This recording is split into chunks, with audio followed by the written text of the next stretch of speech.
Nude photos of Ginuwine hit social media and the people lost their minds. Ginuwine's pony became a top trending topic on Twitter, and let's just say his latest hit doesn't have a melody, but fans sure are raving about the hook. People haven't been this impressed with a light-skinned dude since Steph Curry dropped 54 on the Knicks. The reactions from the public have been hilarious. It's good to see the people rallying behind something they believe in. And Ginuwine obviously loves the attention. And the thing, all this time, y'all thought Tyrese was the biggest dickhead in TGT. This is the Boombox Rewind. What we do here is go back.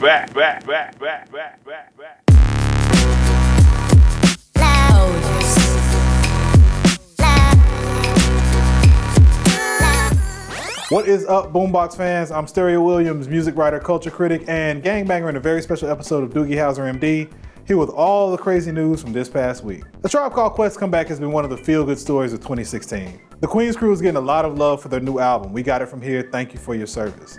But their performance on SNL made one thing painfully clear. I don't think we're ever gonna be fully comfortable with a supersized Busta Rhymes. Did you see what he bumped into Q-Tip while they were performing? He almost knocked him off the stage. Busta being so animated was cool back when he was scrawny, but now that he looks like a damn superhero, maybe he should tone it down a notch. And Jerobi finally rhyming on a Tribe album is a big deal. He's been down with Tribe since the beginning, but most people never heard him rap until now. And he's dope. It's like, dude, why did it take you so long? That's like suddenly finding out Mr. Dalvin had the best singing voice in Jodeci. Jhene Aiko and Big Sean announced the second 2088 album is coming in 2017. But did anybody give a shit about the first one? This past summer, Aiko split from her husband, Dr. Genius, after only being married for about 6 months. And there were widespread rumors that Sean was the culprit. Sean was engaged to Naya Rivera a couple of years ago, then dated Ariana Grande. What's the over-under on this 2088 thing being just a ruse for a relationship? I guess if you're gonna sacrifice your marriage for a supergroup, you might as well get at least a couple albums out of it. Let's try to make the next one a good one, guys.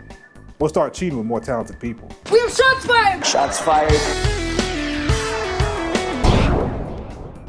I believe the Illuminati decided decades ago that only one overweight rapper can chart at the same time. Or at least only one overweight rap act. I know this sounds ridiculous, right? But hear me out. In 1984, the Fat Boys dropped. They become a phenomenon, big hits, an appearance in Crush Groove, and they eventually peak with their own movie, Disorderlies. That movie premiered in 1987.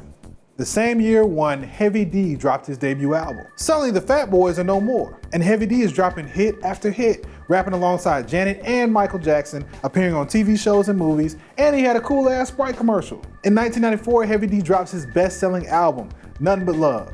That album goes double platinum. 3 months after it drops, a guy from Brooklyn drops a song called Juicy.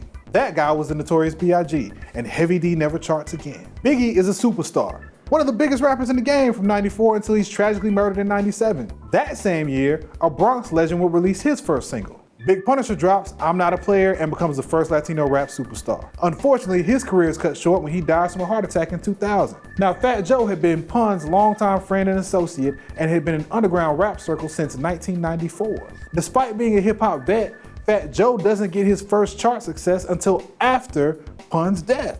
Joe then goes on a run of hits for the next several years. We Thuggin', Lean Back, Get It Poppin'. He's a fixture in the top 20 until around 2006 when his hit making starts to slow down. That same year, Miami's Rick Ross drops his first single, Hustlin', and so on and so on. What does it mean? I have no idea. But we talk about how hip hop only allows one famous female rapper at a time. We need to be looking at why we have some kind of platinum fat quota. Just saying. Be sure to check out the Boombox on YouTube and subscribe for all of our cool interviews and events. Catch you next week.